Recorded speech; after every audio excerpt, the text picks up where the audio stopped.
तो आज की इस वीडियो में मैं आपको प्रश्नावली 3.1 कहने का मतलब क्लास 10 का दो चर वाले रैखिक समीकरण के बारे में बात करने वाला हूं। लेकिन दोस्तों आपका जो 3.1 है उससे पहले आपको कुछ बेसिक चीज़ों की जरूरत पड़ेगी। अगर आप इन बेसिक चीज़ों को देख लेते हैं तो आपको 3.1 में कोई भी समस्या नहीं आने वाला है। तो सबसे पहले वो कौन सी टॉपिक है जो हमको क्लियर करना होगा। तो यहाँ पे सबसे पहले यहाँ पे देख लीजिए दो चर वाले रैखिक समीकरण, आपको थोड़ा गौर से देखना है। तो चलिए मैं यहाँ पे सबसे पहले आपको पूरा फ्रेज से लिख लेता हूं।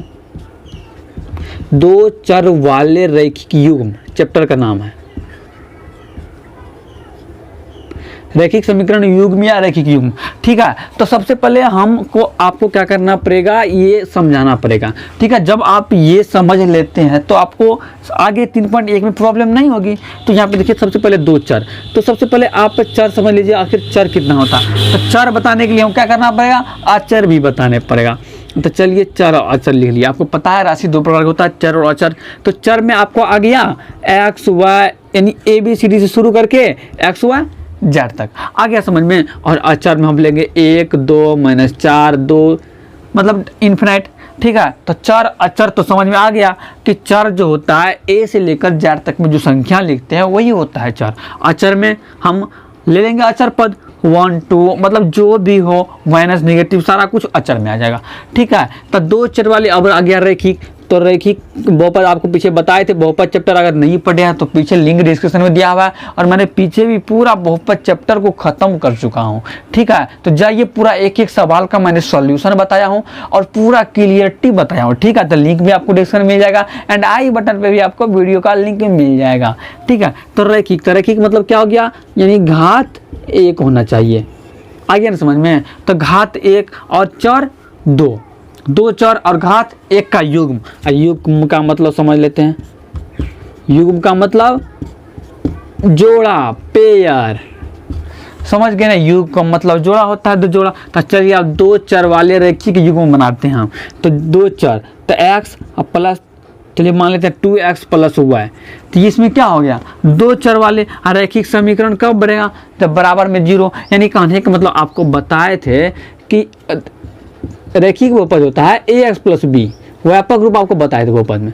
तो समीकरण है तो क्या हो जाएगा, ax + by + c = 0। ये हो गया दो चर वाले रैखिक समीकरण युग्म का व्यापक रूप।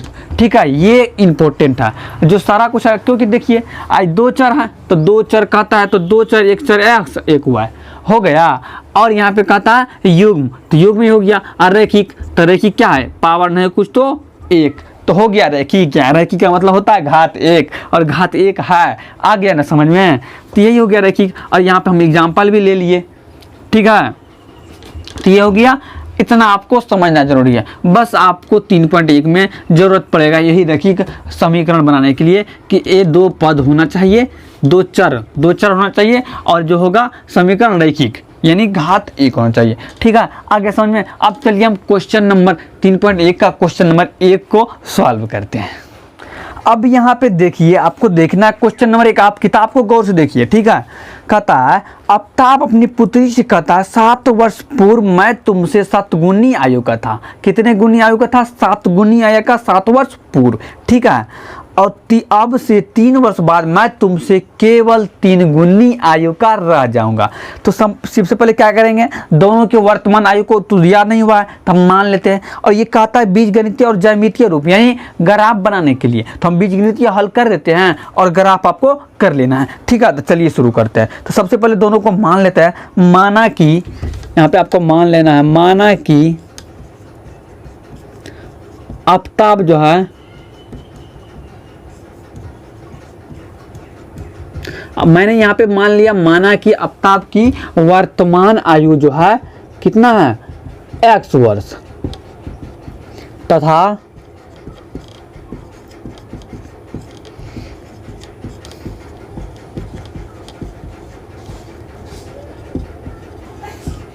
पुत्री की वर्तमान आयु वर्ष।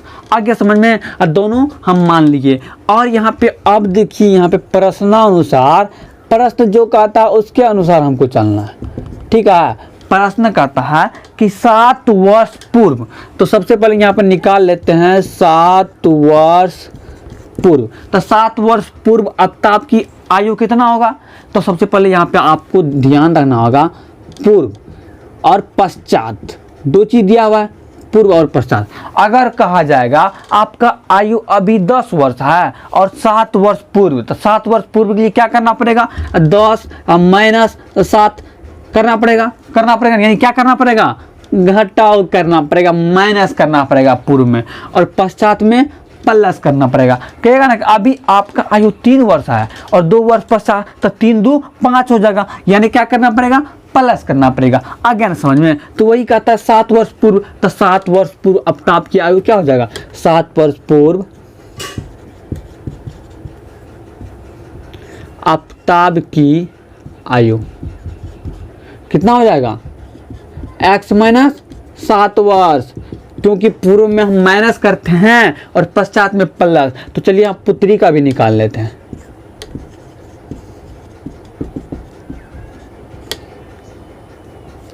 पुत्री की आयु कितना हो जाएगा? तो y में से 7 घटाएंगे, क्योंकि 7 वर्ष पूर्व हमको कह रहा है, ठीक है, तो इतना वर्ष हो गया। तो अब देखिए क्या कहता है कि 7 वर्ष पूर्व मैं तुमसे 7 गुनी आयु का था, तो 7 गुनी, तो अब चलिए x माइनस 7 और y माइनस 7, तो बराबर कैसे होगा? तो क्योंकि यह है पुत्री, तो 7 गुनी, तो कौन हो जाएगा? पिताजी तो बड़ा वैसे ही होंगे ना, तो हमको पुत्र में 7 से गुना करेंगे पुत्री में, तभी तो बराबर होगा। तो चलिए पुत्री में 7 से गुना कर देते हैं। आ गया ना समझ बबुआ? तो चलिए x माइनस 7 और करेंगे तो 7y माइनस 7 49। तो चलिए इसको लाते हैं x माइनस, इसको इस साइड लाएंगे तो 7y माइनस 49, इस साइड जाएगा तो प्लस में, यानी x माइनस 7y बराबर 42 हो जाएगा माइनस। ठीक है, तो ये हो गया समीकरण फर्स्ट मान लेते हैं। ठीक है, अब हमको दूसरा निकालना पड़ेगा। अब आगे क्या पढ़ते हैं?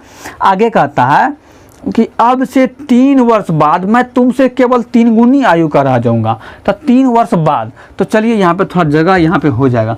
3 वर्ष बाद, तो 3 वर्ष यहाँ लिख देंगे पुनः 3 वर्ष बाद। ठीक है, जगह नहीं है, आपको थोड़ा नीचे लिखना है इससे। ठीक है, 3 वर्ष बाद, तो 3 वर्ष बाद आफ्ताब की आयु क्या हो जाएगा? 3 वर्ष बाद आफ्ताब की आयु, तो आफ्ताब की आयु x है, 3 वर्ष बाद तो x प्लस 3 वर्ष हो जाएगा ना, क्योंकि बताएं यहाँ पश्चात यानी बाद में क्या होगा? बाद और पश्चात में प्लस, पूर्व और पहले में माइनस। चलिए यहाँ पे मैं लिख भी देता हूँ सहूलियत के लिए, पहले या पूर्व, बाद या पश्चात। आ गया समझ में? अब चलिए यहाँ पे उसका पुत्री का भी निकाल लेते हैं कि भाई पुत्री का कितना है। तो पुत्री की आयु, तो y में 3 जोड़ेंगे, हो गया। अब प्रश्न कहता है 3 वर्ष बाद मैं तुमसे केवल 3 गुनी, तो चलिए आप दोनों को फिर बराबर करेंगे जैसे इस साइड किए, तो y प्लस 3, तो अब 3 गुनी कब किसमें 3 से गुना करेंगे? पुत्री वाला हमने करेंगे, क्योंकि पुत्री से हमेशा जो है उनका पापा जी बड़ा ही होंगे ना। तो चलिए पुत्री में हम 3 से गुना करते हैं, तो ये हो जाएगा x प्लस 3y प्लस 9। तो x माइनस 3y को इस डाल लेते हैं, तो 9 में से 3 घटेगा तो 6। आ गया दूसरा समीकरण। तो हमको कहता है बीज गणितीय एवं ग्राफीय, तो बीज गणितीय तो बबुआ हो गया ना। अब ग्राफीय में हल करने के लिए हम ग्राफ कॉपी में जाना पड़ेगा, या तो कोई ग्राफ है नहीं। ठीक है, तो आपको दोनों समीकरण को लिख करके आपको ग्राफ बना लेना है। अगर नहीं बनाने आता है तो कमेंट करिए, मैं नेक्स्ट पूरा ग्राफ पे डेडिकेटेड से एक वीडियो पर्सनल ग्राफ के लिए लेके आ जाऊंगा। ठीक है, अब चलिए मैं क्वेश्चन नंबर 2 सेम इसी प्रकार से है, तो मैं क्वेश्चन नंबर 2 पे चलता हूँ। ठीक है, फटाफट इसको नोट कर लीजिए। अब यहाँ पे क्वेश्चन 2 को पढ़िए। क्वेश्चन 2 में कहता है क्रिकेट टीम के एक कोच ने, अब कोच किसको कहते हैं? तो जो टीम का केयर करते हैं। तो क्रिकेट टीम के एक कोच ने 3900 में 3 बल्ले, ठीक है, और 6 गेंद खरीदा। तो सबसे पहले बॉल गेंद को हम मान लेते हैं, तभी तो यहाँ पे 2 चर वाले रैखिक समीकरण बनेगा। ठीक है, तो ये मान लेते हैं, माना कि एक बल्ला तथा एक गेंद, तो पहले मान लेते हैं, माना कि एक बल्ले की संख्या बराबर x तथा एक गेंद की संख्या बराबर y है। अब मान लिए अब हमको डायरेक्ट चलना है प्रश्नानुसार। आखिर प्रश्न कहता क्या है? ठीक है, तो चलिए प्रश्न कहता है कि एक कोच ने 3900 में 3 बल्ला और 6 गेंद, तो एक बल्ला की संख्या x, तो 3 बल्ला की 3x। आ रहा है ना समझ में? और यहाँ पे कहता है 6 गेंद, तो 6 गेंद, एक गेंद का y, तो 6 गेंद का 6y। आ रहा है ना समझ में? तो कितना हो जाता है? 3900 रुपया। तो 3900 रुपया हो गया। इसको समीकरण फर्स्ट, यहाँ तो कॉमन आएगा तो कॉमन ले लेते हैं, 3x प्लस 2y। यहाँ 3900 का 3900 रहने देते हैं, तो x प्लस 2y, ये 3900 का 3900, ये गुना में है तो ई सर लेंगे तो भागा में जाएगा ना, कटेगा 1300 आएगा। यानी पहला समीकरण जो x प्लस 2y बराबर 1300 निकल गया। ठीक है, अब हम क्वेश्चन आगे पढ़ेंगे। तो आगे कहता है बबुआ कि और उसी तरह के एक और बल्ला था, उसी प्रकार के 2 गेंद। एक बल्ला था 2 गेंद, तो बल्ला x है तो एक एक होगा, यहाँ पे पुनः हमको मानना पड़ेगा। तो x तो एक x, ठीक है। और यहाँ पे कर रहा है बल्ला था उसी प्रकार के 2 गेंद, तो एक गेंद का हुआ है तो 2 गेंद का 2y। आ गया ना समझ में? और दोनों का रुपया कितना? 2 गेंद, तो रुपया 1300 में खरीदा। तो चलिए यहाँ पे हम दे देंगे 1300। ठीक है, आ गया। ये हो गया समीकरण सेकेंड, मान लेंगे इसको फर्स्ट। ठीक है, तो जब ये तो हो गया बीजगणितीय रूप। अब हमको जब कहेगा ज्यामितीय यानी ग्राफीय रूप, तो क्या करना पड़ेगा बबुआ? ग्राफ कॉपी में जाना पड़ेगा। तो समीकरण 2 तो निकाल दिया है, तो ग्राफ तो निकल जाएगा ना। तो चलिए ठीक है, आप लोग फटाक से अब निकाल लीजिएगा। ठीक है, अब क्वेश्चन नंबर हम 3 का बात करते हैं। अब यहाँ पे क्वेश्चन नंबर 3 पढ़िए बबुआ का रहा है, 2 केजी सेब और 1 केजी अंगूर का मूल्य किसी दिन 160 रुपया था। आ गया समझ में? 160 था किसी दिन। तो सबसे पहले हमको तो यहाँ पे सेब और अंगूर का पता करना पड़ेगा। नहीं दिया हुआ तो 2 4 बार रखी समीकरण कम निकलेगा, तो पहले मानना पड़ेगा। तो यहाँ पे 2 केजी, तो मान लेते हैं माना कि 1 केजी सेब बराबर x मान लेते हैं और 1 केजी अंगूर बराबर y मान लेते हैं। ठीक है, अब यहाँ पे क्वेश्चन आपको प्रश्नानुसार, यहाँ पे हम कह सकते हैं प्रश्नानुसार यानी प्रश्न के अनुसार क्या कहता है? देखिए कहता है 2 केजी सेब, तो 1 केजी सेब को x, तो 2 केजी सेब को 2x। आ रहा है ना समझ में? और 1 केजी अंगूर, तो 1 केजी अंगूर का y, तो y का y है। और कितना रुपया? 160। 160 हो गया। ये हो गया समीकरण फर्स्ट। आगे समझ में? अब यहाँ पे देखिए कहता है कि 1 महीने बाद 4 केजी सेब, तो 1 केजी सेब का x, तो 4 केजी सेब का 4x प्लस। और यहाँ पे कहता है 2 केजी अंगूर, तो 1 केजी अंगूर का y, तो 2 केजी का 2y। और कितना रुपया हो जाता है?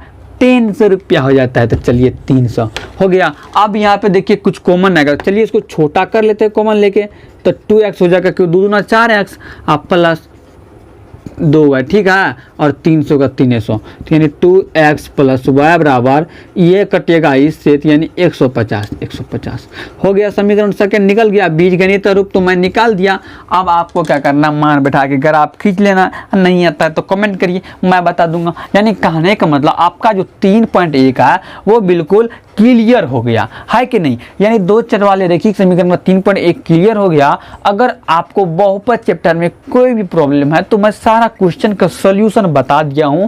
आप जाइए, लिंक डिस्क्रिप्शन में मिल जाएगा आपको, यानी तो आप प्लेलिस्ट को चेकआउट कर लीजिए। ठीक है, वहां मैंने हर एक क्वेश्चन का सॉल्यूशन मैंने आपको बता दिया हूं। ठीक है, इसी तरह का वीडियो देखने के लिए अगर वीडियो पसंद आएगा तो वीडियो को लाइक करना ना भूले, और चैनल में पहली बार आए तो प्लीज यार आपसे हम्बल रिक्वेस्ट है, सब्सक्राइब कर लीजिए और बेल आइकन को प्रेस कर दीजिए इसी तरह वीडियो पाने के लिए। चलिए गाइस, मिलते हैं कोई नेक्स्ट वीडियो में। आज के लिए goodbye, take care, love you all.